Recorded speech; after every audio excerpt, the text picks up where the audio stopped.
Good morning. Welcome to Faith in the Morning. Something good is going to happen to you today, so expect miracles. Thank you for starting your day with me. Faith in the Morning exists to help you start your day with faith and encouragement. So once again, thank you for starting your day with me. If you're watching on Apple Podcasts, if you're listening on Apple Podcasts or Spotify, subscribe. If you're watching on YouTube, subscribe. Or you're watching the live stream on YouTube or Facebook, share with others.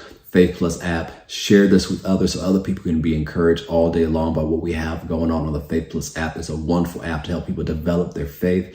Over the last few weeks during Faith in the Morning, we've been talking about the importance of being led by God's Spirit, how God leads you, and the importance of checking your spirit for the evidence and the peace of God. One of the best books I've ever read on the subject about being led by the Spirit is a book by Kenneth E. Hagin called How You Can Be Led by the Spirit of God.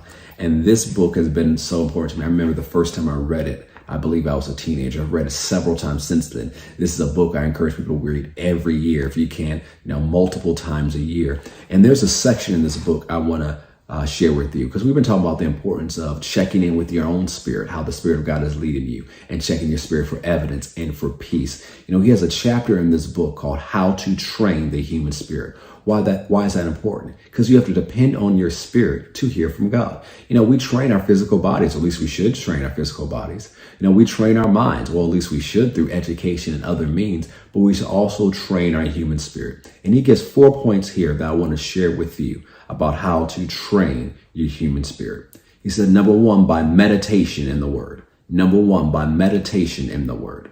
Joshua 1:8 says, this book of the law shall not depart out of your mouth, but you shall meditate. That means think on again and again and again, and imagine, and to mutter, to roar, to say.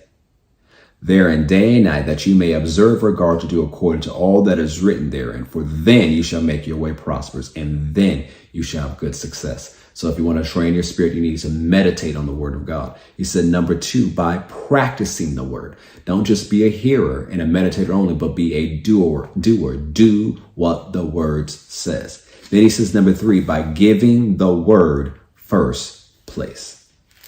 Give the word first place. That means you prioritize what the word says, do what the word says, and you deposit the word in your heart. The word comes first.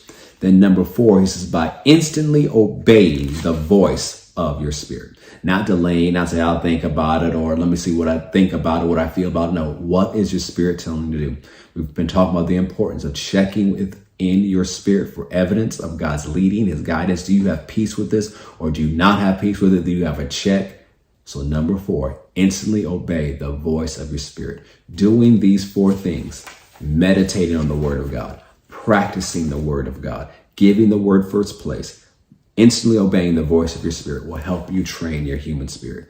And if you haven't read this book called How You Can Be Led by the Spirit of God by Kenneth E. Hagin, I highly recommend it. Kenneth Hagin, or we call him Dad Hagin, how I grew up. He's the one who trained my pastor, the one who trained me. So I encourage you to get that book. You can find it online, Amazon, all these places. How You Can Be Led by the Spirit of God, and put into practice those four things today. Meditate the word. Go ahead and put that in the chat. Say meditate the word. For those of you watching, where you can put in the chat. Say practice the word. Give the word first place. And instantly obey your spirit.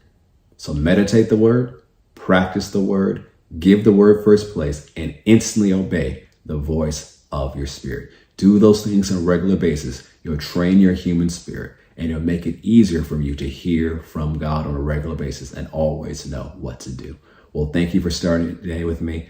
Share this with others so they can be encouraged, so they can learn as well. If you haven't already, subscribe. And if you're watching on a platform where you can give us a rating, please give us a rating, a high rating, so other people can discover this podcast. Have a great day. Remember, something good is going to happen to you today, so expect miracles. God bless.